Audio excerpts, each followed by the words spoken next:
Ito din Pagani ako sa usahay. fire hydrant. Oh, dyan fire hydrant actually hamok dyan ija, hamok ang problema dyan sa nganong wayay tubig. Isa naan dyan, ya mahinloi. Dapat dyan, fire hydrant, check upon dyan every now and then. Kasi may mga limit yung mutan mo. Oh, isaan mo tanaw, atong magamit. Ang fire. Ikaw ba, panalitan ikaw tigamit. Madiritso na din ka sa imong washing machine. Oh, guba pa niya ang washing machine. Imong check upon ko. Tarong bang imong imong. Kaya ikaw may mo gamit. Ang amo mo gud sa Sabton GM. Kamu. Kay gipangutana mo gud si Kinto kung sa fire hydrant sino dyan mag-atiman. Sa ido ko no, Si Ido. Jimmy. So kami ni ido tanan limpyo. Sakto siya. Pero, ang mag-check up sila, Befi.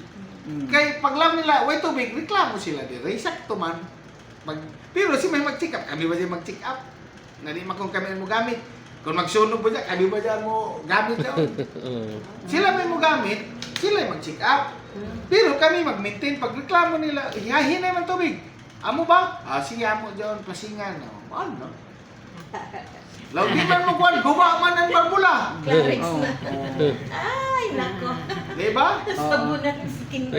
Baso lang na. Okay, ang tubig man Tubig man yun, oh. ang tubig man ang hinay, pero ang problema dito na to, na dili functional ang hydrant. Ano man ang dagay may rason na dili functional. Way tubig, hinay ang tubig, guba dili maabri.